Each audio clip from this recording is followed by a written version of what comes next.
My name is Robert Diggs, and I am the Community and Partnership Lead for RSA US. I'd like to thank all of you for joining us for Decolonizing Design after COVID-19, which is part of our monthly Salon series. Before we get started, I want to give a little background on the RSA, RSA US, and the Salon series. Founded in the UK, RSA stands for the Royal Society for the Encouragement of the Arts, Manufactures, and Commerce, and has been uniting people and ideas to solve the challenges of our time since 1754. Today, the Society exists as an international fellowship-driven think tank committed to providing an independent platform for debate and research on contemporary issues and topics like this one. Of the 30,000 fellows spread out around the globe, about 1,000 live and work here in the United States.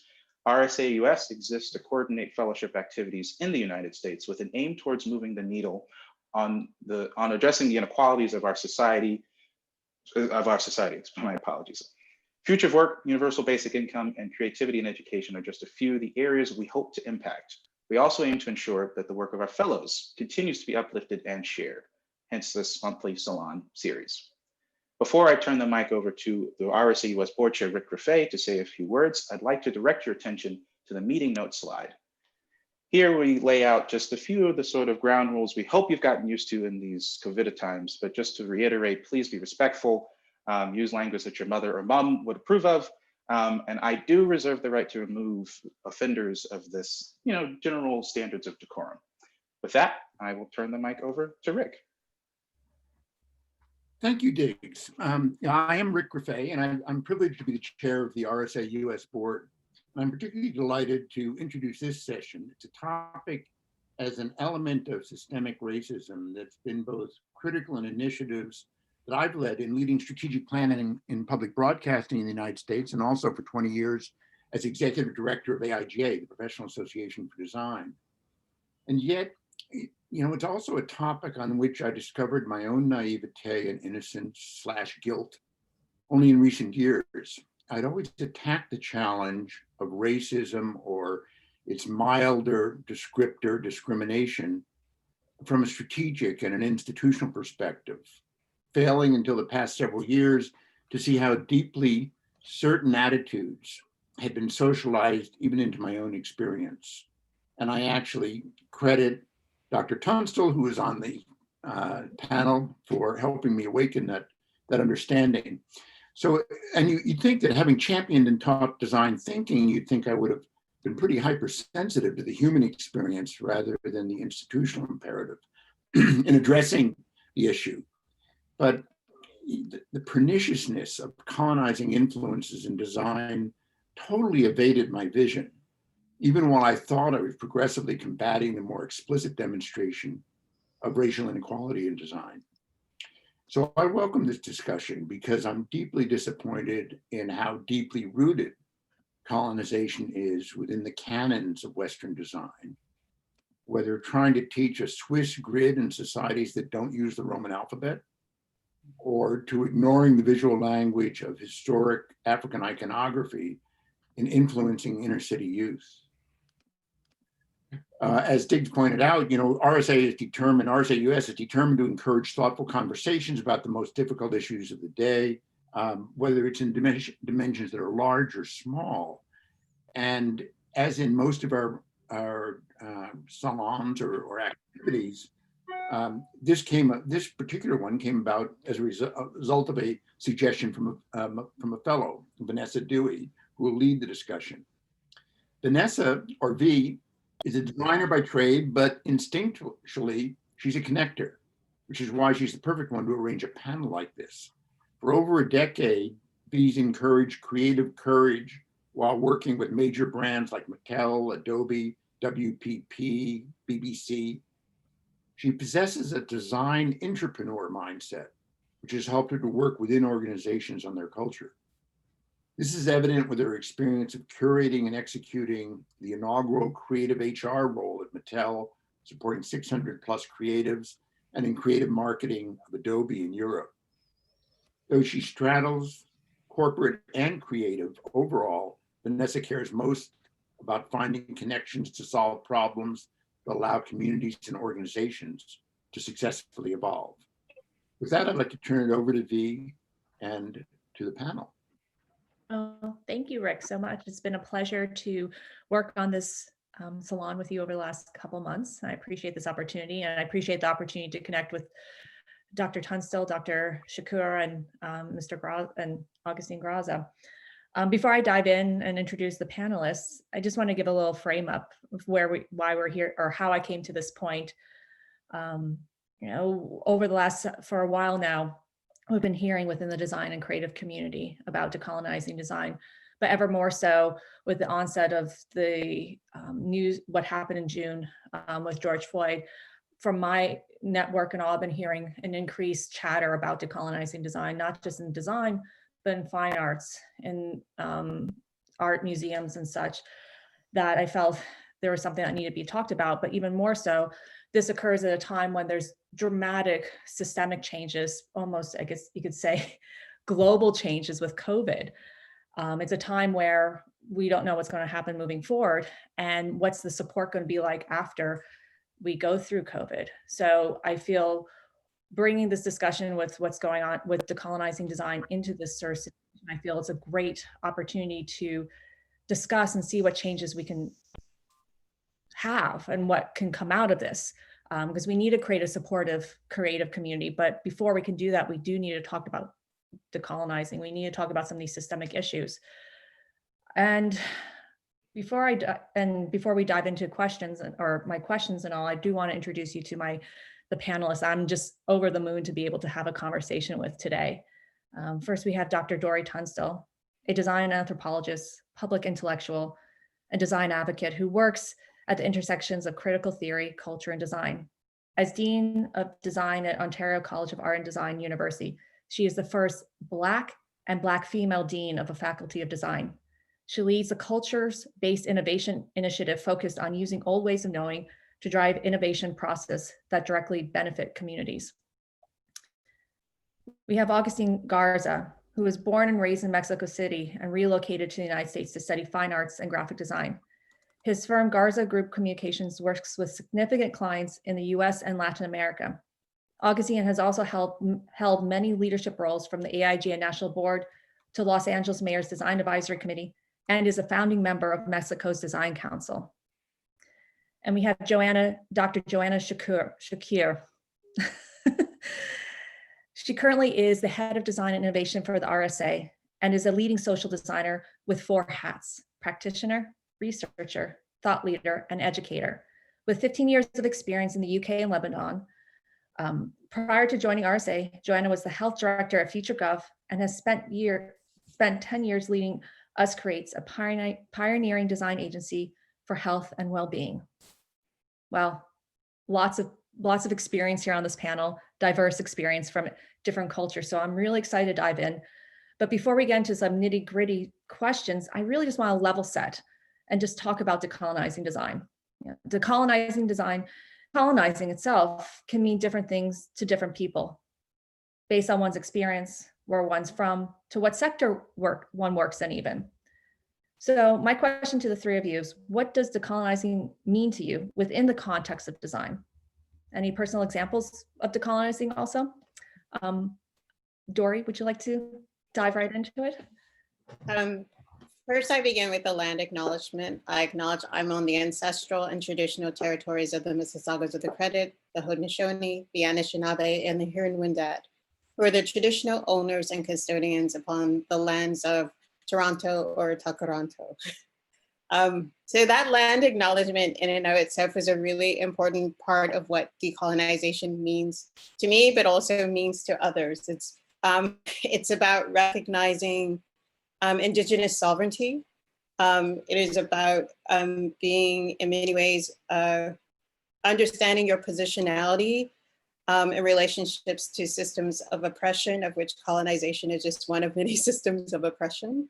And then actively working through institutions and individuals to remove or dismantle those systems. I think there's a wonderful article by Eve Tuck and W. Yang called "Decolonization is Not a Metaphor," which is one of the key readings that we've been using, at least here in Canada, around our decolonization processes. But it's really recognizing Indigenous sovereignty, and recognizing that for those of us who are not Indigenous, the ways in which the good life that we may have built in many places is on top of systems that have sought to eliminate the Indigenous presence in the places that we're living in, right? And that's not just historical, but it's contemporary. So this relates to design, because for me, design is the making of everything in the world by humans. And so the way in which we make our cultures visible or invisible, the way that we erase the presence of cultures or emphasize the presence of culture is through design in and of itself. And so in some ways, decolonizing design is the way in which we would tangibly manifest and mark the changes internally to ourselves as people, as well as our institutions and relations to each other, to create a space in which Indigenous people have the ability and the recognition of the right for them to be as they are culturally. Agustín, would you have any insight? Yeah, as you well said, I was born in Mexico City. Mexico City was already one of the largest cities in the world when Spain arrived to America. There were close to 1.2 million people already living in the valley. So it's always been a very, very large city. And when you reached out to me on this talk, the very same day they were taking down the statue of Christopher Columbus from the main avenue of Mexico City. And those two messages came to me. I'd never really thought about colonizing or decolonizing in the context of design, frankly, until this recent conversation. So I'm pleased to be here to explore that and learn from this conversation. My career has been mostly helping companies do business in Mexico and helping Mexican companies do business in the US. I have lived in what I call the intercultural marketing communications world. That's I work, I help people that don't understand each other's market and they have a difficult time relating to it, yet they want to, of course, accomplish the ultimate goal of most brands, which is to become relevant in each other's market. So, I thought to myself, well, branding is kind of a colonizing process in and of itself. And in the last couple of days, I've been reflecting on the fact that colonizing is something that happens pretty much at every level, all the time, every day, in every front. Decolonizing is a tremendous challenge. If you take the word, literally, how can you possibly do it? And this is really a question more than anything as a designer.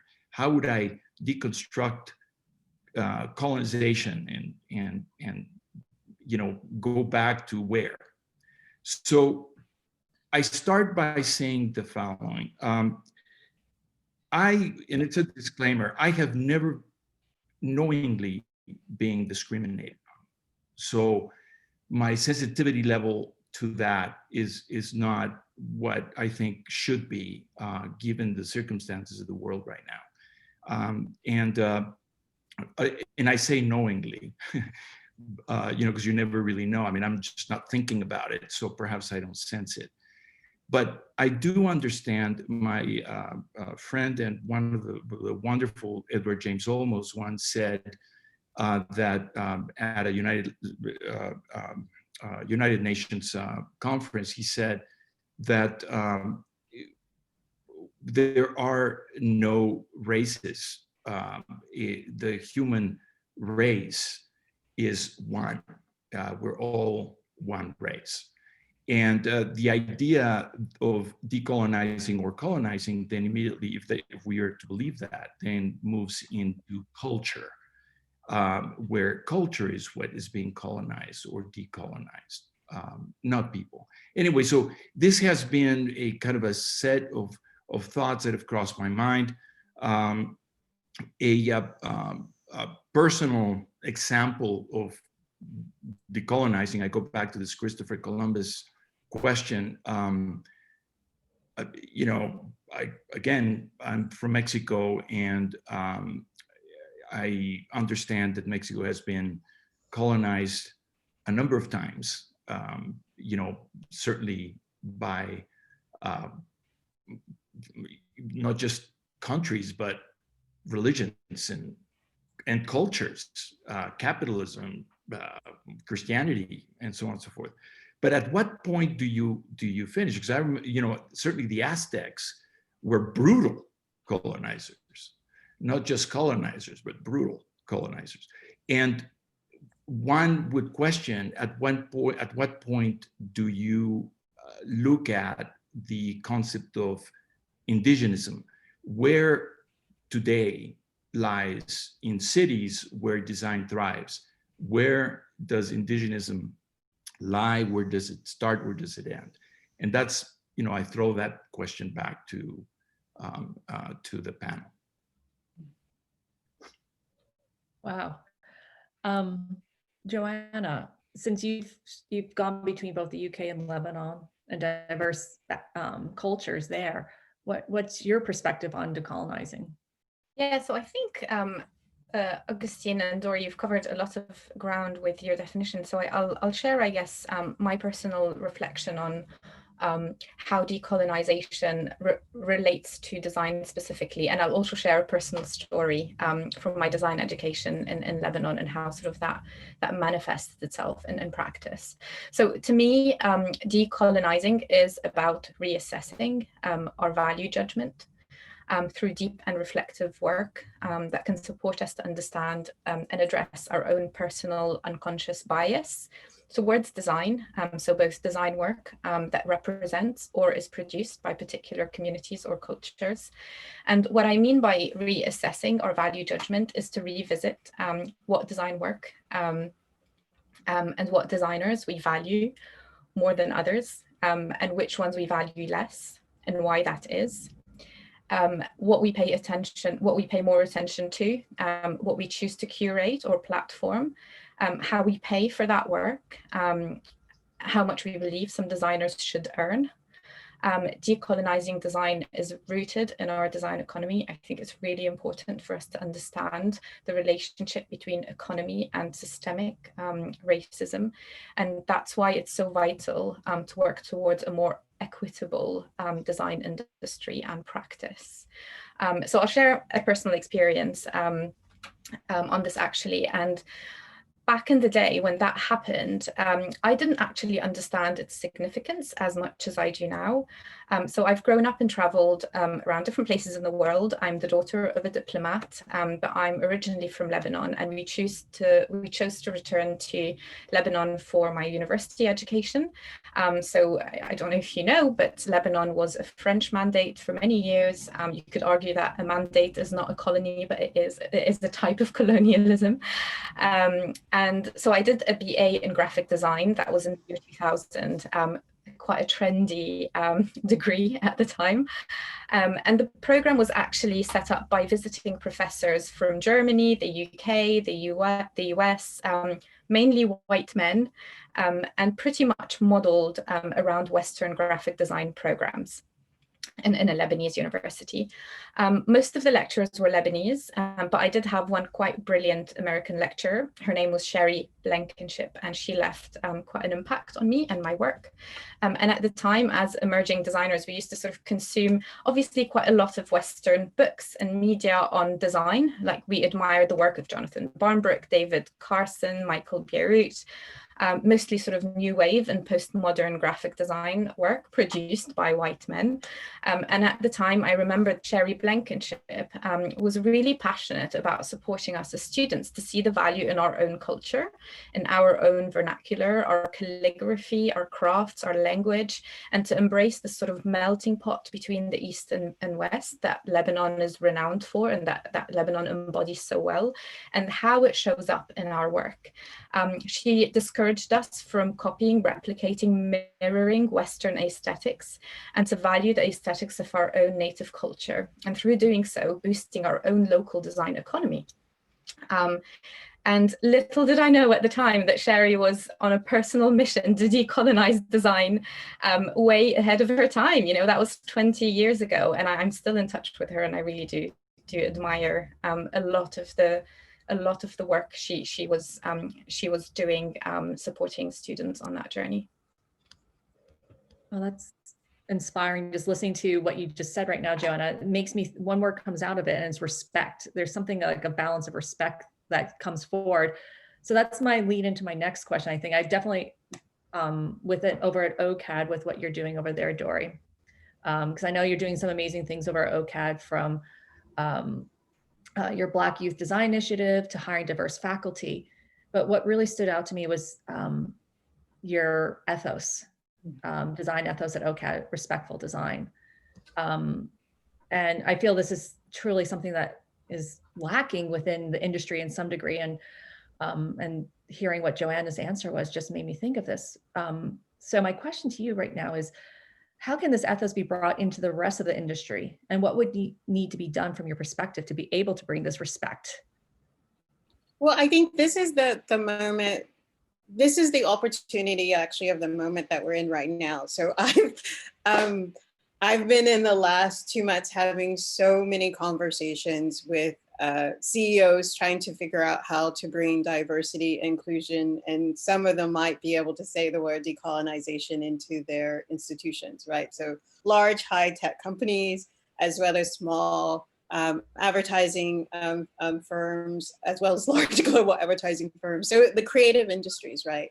And so just to say, respectful design came out of the ethos of originally the work that I was doing in Australia, in Melbourne, Australia, and at Swinburne University, where we brought, through the work of partnerships of like the Aboriginal and Torres Strait Islander communities in Melbourne, through the work of Professor Norm Sheehan and Professor Deidre Barron, that we all sort of, there was a conversation about, as you know, Dr. Deidre Barron as a person very much engaged with sort of feminist Marxist theory. Dr. Norm Sheehan, Professor Norm Sheehan, who, you know, was an Aboriginal professor, me coming from sort of a Black critical perspectives, and Frances Farmer, who was coming from a position of sustainability, right? What is it that we all had in common? Which was the notion of respect, right? So it's respect for women, respect for Aboriginal and Torres Strait Islander peoples, respect for the environment.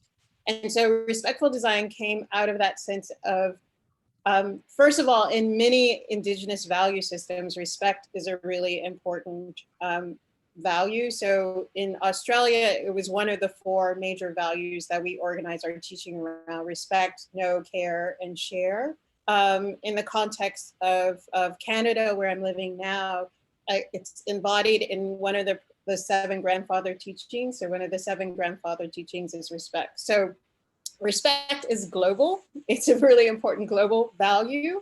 And then respectful design is then about the way in which how we internally cultivate ourselves, so that we look at our relationships with ourselves and other people and the environment, not instrumentally in terms of how we can use it, but recognizing that, let's say, the materials you use have their own lifespan in some way. So how do you engage with that understanding and how you build your relationships with what it is that you're making?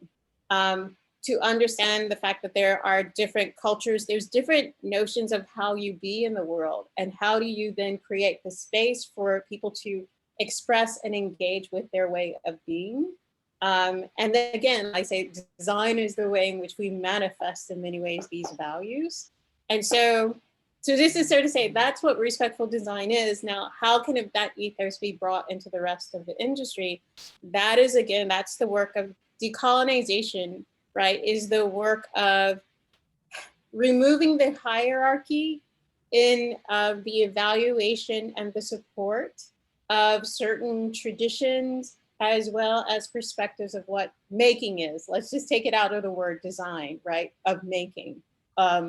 So industry, this is the conversations that I'm having, is that, again, your notions of good design, right, come some ways from a particular time in a particular place. And when that notion travels to other places, it can be experienced as quite harmful, right? And I talk about the fact that, like, like the Bauhaus in the context of Europe was so revolutionary as a concept, right? Like, so let's create things that are cheaper and faster so that the people, the peasantry, in many ways, can have the good life of the aristocracy.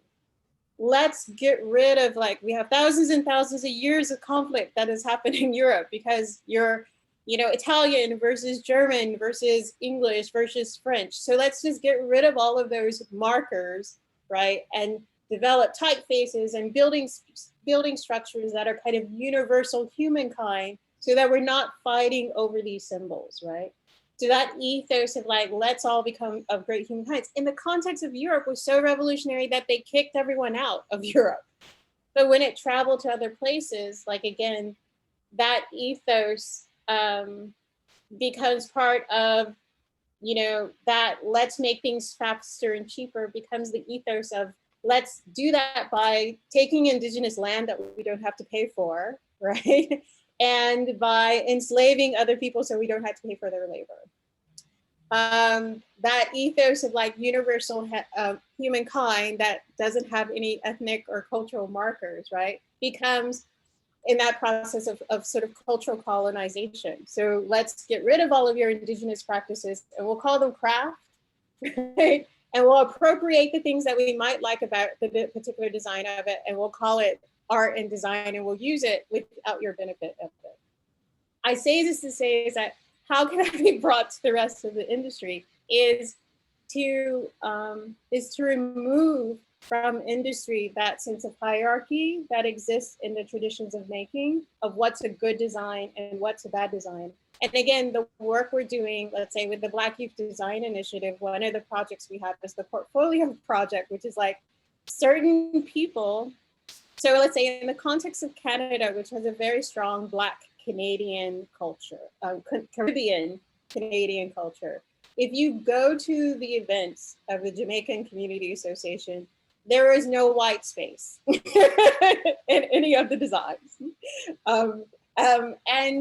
But when my young, students of a Caribbean background, as they're going through their education, that they're constantly encouraged to, this is a good design, you have to have white space, right? Or you have too many colors in there, you just need to sort of simplify it, right? Which then is a form of cultural erasure, because within that Black Caribbean aesthetic, there are notions of excellence, right? There's processes of evaluation, but they're not able to practice those because the ethos of the institution, which is in many ways preparing them for an ethos of the industry, is saying that the kind of practices that will look good in your portfolio are the ones in which you have to erase the aesthetics of your own culture and your own community in order to be a successful designer. So the conversations I'm having now is that, like, let's talk about your portfolio review process. What's your notions of actually really good design?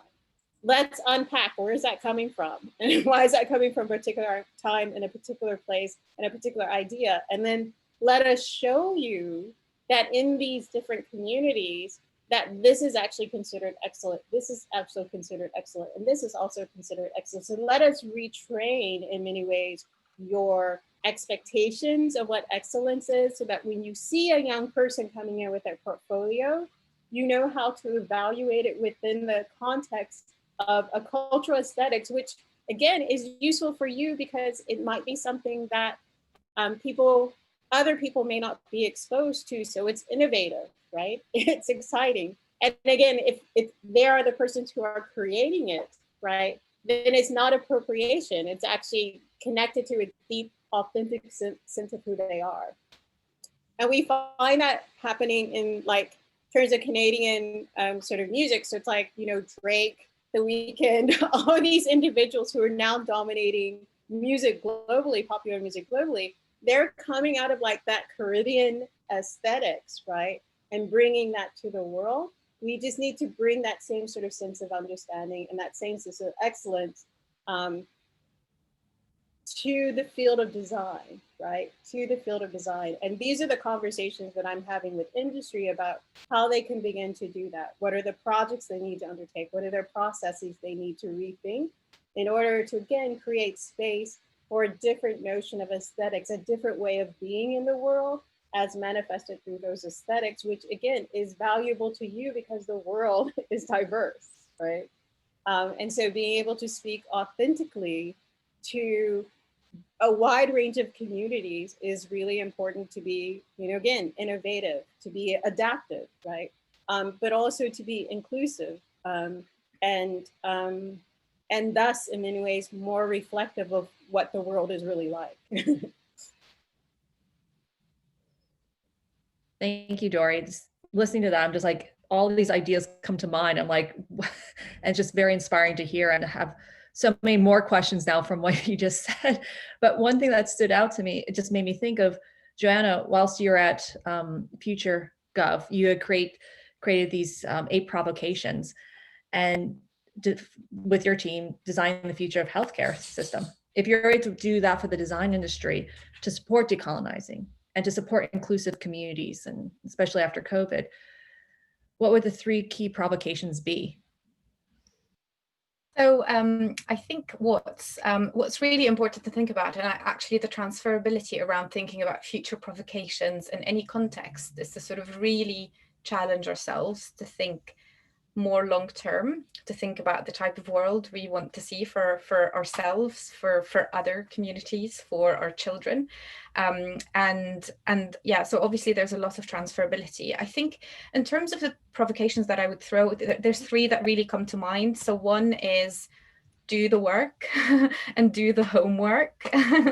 a lot of our bias and unconscious bias comes from lack of self-awareness and lack of understanding and lack of empathy. So it's really important to do the work.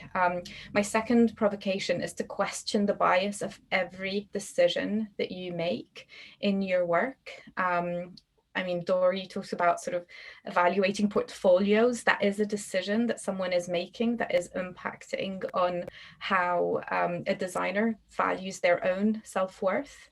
And then how they end up valuing their work in industry. So questioning the bias is really, really important. And then finally, calling out or calling in. So when you are witness to any work that might, or any behavior or scenario or activity that you sense is racist, might be exclusionary, might be perpetuating colonialism, talk about it, call it out. If you're not comfortable calling it out, then call it in. Take that person to the side and talk to them about it. And it's really hard to spot that without doing the work. I can talk from personal experience. I think it all starts with the self. And I think organizations, institutions, businesses, communities, they're made up of people. And the design industry is made up of people with decision-making capacity and responsibility, and perpetuating colonialism or working towards a process of decolonizing is a decision. It's a human decision. So often that decision is obviously ridden, as I mentioned, with unconscious bias, and we may be perpetuating colonialism without even recognizing it. So we might be elevating or platforming design work that has thrived, or disenfranchising or marginalizing BIPOC cultures and communities without maybe necessarily proactively thinking about that. So it's important to start with the self. And I personally found working and journaling through Leila Afsad's workbook, Me and White Supremacy, really helpful. It's fairly straightforward and accessible. It is really hard work, but it is very accessible.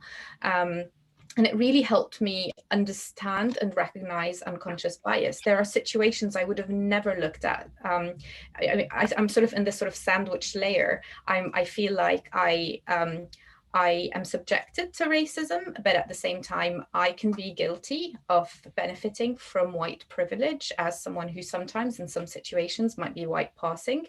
So doing that work helped me recognize that there are situations in the past that I might not have seen as racist or discrimination that actually probably were, and that particular things I have done would have been racist without me recognizing that that is how I was coming across. And so it's important to do that work and then bring that level of awareness into your work as a designer. I know I still have a lot to learn, a lot to do, but it does start with that personal journey for me. With focusing on the self and focusing on the one thing that came to me, like, even though you're focusing on yourself, though, trying to call it out, though, a lot of times people are intimidated because of organizations or leadership. So, and that's the one thing that keeps coming to mind when I read articles about anything, that there's some discrepancy, something that's being held against, being bullying even. But what comes to mind right now is leadership. And just my last question, because I know we're almost out of time, Diggs, but I just want to bring in a leadership question and go pose it to Agustín.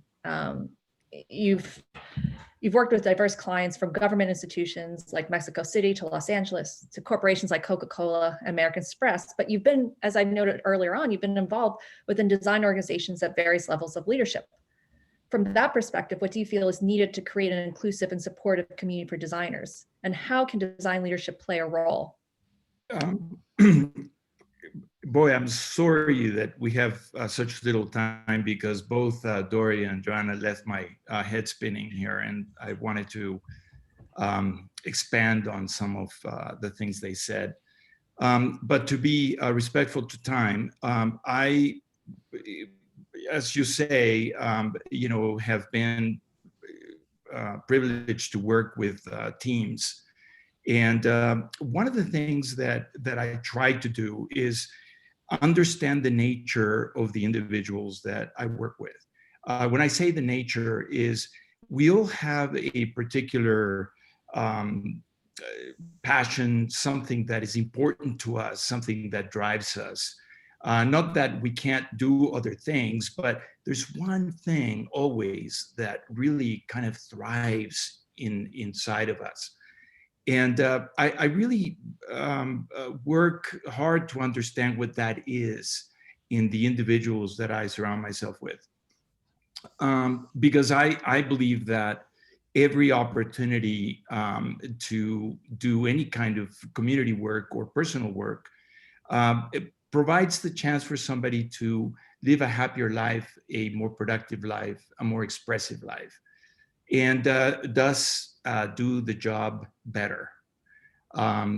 So I would say that the most important aspect of leadership is to understand what thrives inside of the people you work with.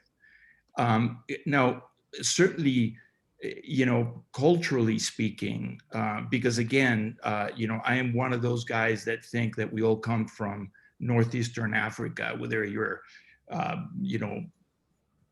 white, black, green, red, orange, it doesn't really matter what color you are. We all come from the same location. Sapiens comes from a particular place on Earth. So, we started changing the color of our skin, the color of our eyes eventually, but we're all really, truly one race. So I don't really focus on that. I mean, maybe I should, and I will, I promise I will, further down the line. I focus on culture. I try to understand what the experience of the individual can bring to the fabric of the team, and try to enhance and make sure that ties in an effective way to the work of the overall team. Having worked for so many years between Mexico and United States, and yet another country called the Hispanic market in the US, which is another country, both economically and in terms of numbers. One of the things that is very critical is to recognize the cultural traits that make that community, not necessarily the color or the aesthetics of the particular group, as much as their cultural experience and how that can be enhanced, identified. And as Dory mentioned, in terms of respectful design, how to understand those values that drive that particular culture. So, to simplify the answers, to me, the most effective team is one that is sensitive to cultural and personal expression. That's a great point, because then you can not being able to understand your team is not to be able to actually have a team almost. I feel in a way. I would love to open up the floor to you, the attendees. If you have any questions at this point, please feel free to raise your hand. There's a little reaction on the toolbar at the bottom. If not, I would love to, we have a few more minutes. We can talk further, the four of us. So let me just double check to see if there's anything at this point. So just to clarify, the reaction hand raise will disappear after 10 seconds. So if you want to indicate that you wish to be unmuted, please do so through the participant tab and raise your hand there. That way it'll stay up so we can see it to ask you to unmute yourself. Okay. Okay.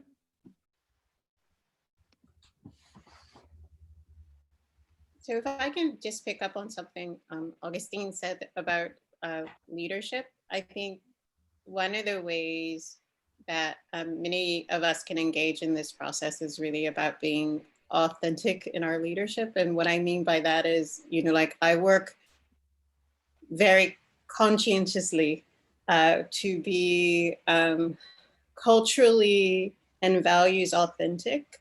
Like I have, like on Instagram, I have like, my profile on Instagram, and it's a thing where every morning I post Dean Drag, hashtag Dean Drag. And what it's about is that every day sort of I dress in various sort of uniforms that are related to culture. So I support a lot of Black, Indigenous, and POC people of color designers. I list where they're from so that people can access them who are interested. But it's also demonstrating as like, again, as the first Black and Black female dean of a faculty design, that for many, racialized, I would say women in particular, female identified individuals, that they don't have a model for what that looks like. And so, and I work very hard that the model shouldn't be me, it should be the most authentic version of you, right? As you imagine yourself in this role. And that means I do meme dance Monday, on Mondays, and I post my dancing, right? And it's surprising how shocking that is for people to have a dean who dance, but it's like, but if you know me as a person, I've danced all my life. So why is it as stepping into this position of leadership that all of a sudden I'm supposed to not be that person anymore who dances, or to be that person who dresses in a particular flamboyant way, and also be a person who's deeply connected to community and culture and representation in that sort of sense. So I also think part of like this process of decolonization is actually for those of us who are racialized and gendered in very particular ways to find the fearlessness to be authentically who we are in those roles and not feel like we have to assimilate to an ideal of what it means to be a leader, which again, those models, because of the tradition, sometimes have been, male gendered, racially white, class-based, sort of, affluent, if not, aristocratic. And so being able to show that what does it mean to be authentically a leader opens up spaces for others to be authentic in who they are, and cultivate their own sense of leadership within them. Joanna, do you have anything? Do you want to add at all, or? I mean, I think that is like, yeah, sorry, everything you said, and Agustín, I think that is like absolutely spot on. I think how leaders model what decolonization looks like supports others to accept the sort of new way of thinking and valuing as more normal, as normalized, and just changes our value systems. I mean, I've sort of been having lots of conversations with designer colleagues around particular tensions and friction in design work that may or may not be seen as perpetuating, for example, white supremacy, or as being actively anti-racist. And there is definitely not a shared consensus around these things, and it's hard to get everyone to agree around the same sort of things. And that's because we're in a process of reimagining and revisiting what is normal and what is acceptable. And I think leadership has a significant role to play to normalize these sort of new behaviors and these new value systems in this sort of new world where we're all striving for more equality. There is a question in the chat that is kind of close to my heart. Can I take a jab at it? It's from Trish. How do you balance the decolonization of design and personal authenticity with the need to work within a brand's design standards? Oh. I mean, again, I'm less of an academic, and I'm on the front lines of the profession, Mm-hmm. and I work on a daily basis with CEOs to try to express their vision and craft a mission statement for people to follow. And one of the things that I work very, very hard with, and sometimes to the level of obsession, is, and you'll be happy to hear this, Dory, is to identify the genuine or the authentic drive of the CEO, of the leader. Because until you don't find that, the brand permeation will never work. I don't care if you're American Express, Coca-Cola, or the largest company on earth. The leader permeates the culture and the values of the organization. Some of them may hide behind the word brand. It's our brand values. Yeah, brands don't have values, and brands don't have vision. People do. So it's very important to, as a brand professional, as a branding professional, to have that level of introspection with those who lead the brand, and try to clean it up, if you may, so that the communication is genuine and so that it permeates those values in a way that resonates with the rest of the organization. Anyway, I thought that was a very important question, Trish. Thank you. Yeah, no, when I saw that come up, I'm like, there's Augustín's question, the branding all right away. I was like, William has raised his hand. Would you like to ask your question, William? Oh, okay. Good morning. This is all very new to me. I'm a new fellow of the RSA and very new to this concept, but I I teach a class at an undergraduate level to students from all disciplines, all races, in all career fields, to give them an introduction to the law. I'm seeing a thread here where I can see a connection of what you're doing in your various endeavors, which are quite impressive. I'm trying to expand the horizons of my students who are very young and impressionable. What can I do to bring what you are talking about in the discussion today to very young and new students who are relatively unfamiliar, as am I, to this concept of how they can integrate that into their daily lives to make them better? I welcome your thoughts. Thank you very much. Law students or design students? Well, I have students who are going to be doctors, aerospace engineers. Okay. Most of the people in my little honors class at Oklahoma State University are not going to be lawyers. Out of a class of 22, only 4 or 5. Mm-hmm. So I'm dealing with people doing all sorts of things, whether they're in strategic communications, architecture.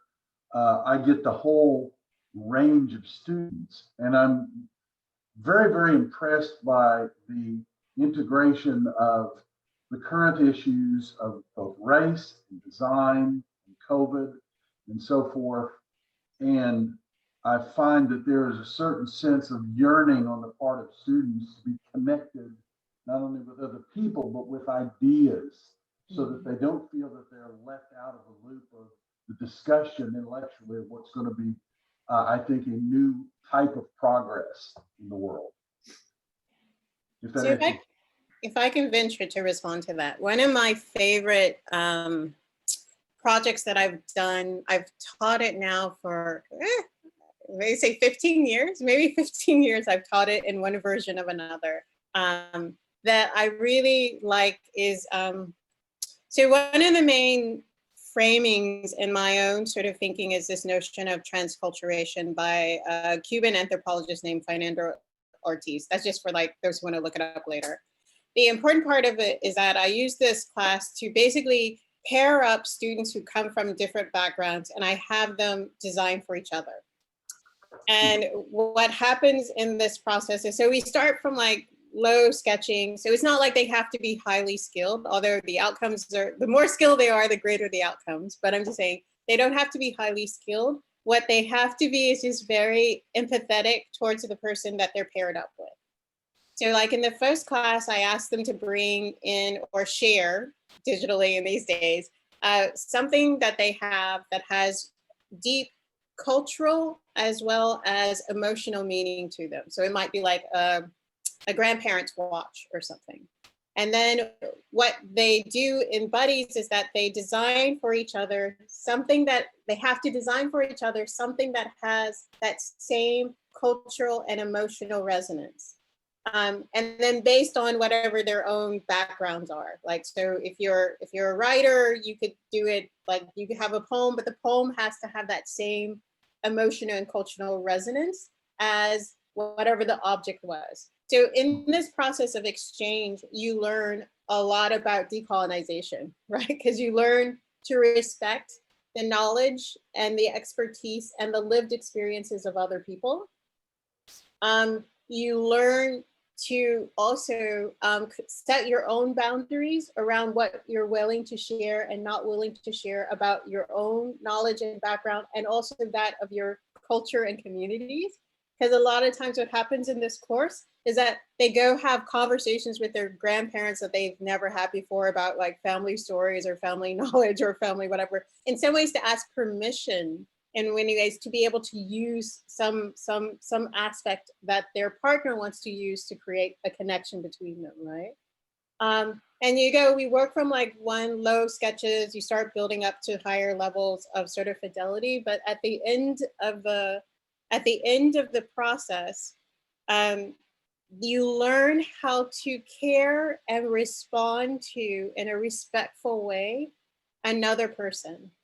Mm-hmm. And then you take, and what I tell them at the end is that now you take that feeling that you built in that relationship and you apply that to every interaction that you have with a client. you apply that to every interaction that you have with your friend, and engage in a process with that sense of respect and care for another person.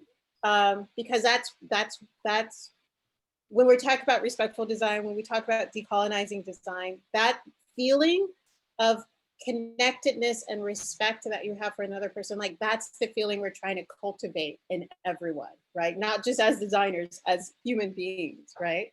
We just use design as the vehicle to do that. So that to me, any kind of, especially if you have that kind of diversity in your class, any kind of exchange, right, that allows them to build knowledge of each other in a respectful way is a really good set of exercises to bring internally these values that are really important to just, again, us caring about each other and the environment, right? Yes, thank you very much. I think forcing people to be put in a respectful way into the shoes of other people of a very different perspective, which I find sometimes in the young students, they've had, most of them, a fairly narrow range of experiences. That's extremely helpful, Professor. Thank you very much. And it really works like the relationship, like I said, I've taught this course in one version is 15 years. And like we've had marriages that have come out of this particular brief. We've had deep lasting friendships. And because I follow people on like, Facebook or whatever, I can follow how long those relationships have been intact, right? Based on just this practice of sharing. And then the students, when they graduate, they talk about like what it is that they've learned and how they apply that to the way in which they work with their clients as well, right? I have to share one brief story. In the first class I taught, which was about a year and a half ago in January of 2019, I hadn't been in the classroom in decades, but I was asked to come back and teach. And there was a young man. I have everybody do a little essay about themselves, a couple of pages, tell me about yourself. And I do that for two reasons, to critique their writing skills, but also to learn about them. And so people helped me when I was younger. And this young man, tall and rangy, doing aeronautical engineering of all things.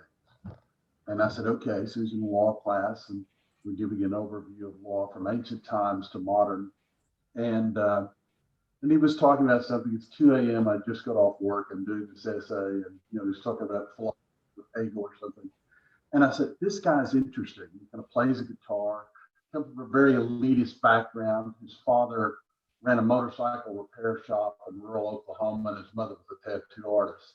And I said, I think you could maybe play at a higher level. He said, well, I want to do a PhD, but I'm just not sure where I'm going to go. And I said, well, you call me, let me know. Because I was very fortunate when I was younger to get to Oxford from Oklahoma. And I said, look, I think you can play at this level. He said, no, I don't really know that I can do that. And I wouldn't let it go, I said, no, I really think you need to apply for a fellowship. So he finally consented. And I got involved, maybe pushed a little too much to do research for him. So he was one of the 23 Gates Fellowship winners to do a 4-year PhD at Cambridge. And this is a guy who just had no idea and would have never thought of it on his own. And that's, to me, what makes it work, to help people. And I'm very moved by your stories of how you've helped the students in teaching the classes. Well, thanks very much. Very informative today. I appreciate your help. Thank you so much, William, for your question. And thank you, Joanna, Agustín, and Dory. I feel like this topic, 60 minutes, if not less, does not suffice for such a heavy topic. Could go in so many different, rivulets. But in the meantime, I just want to thank everybody for coming today.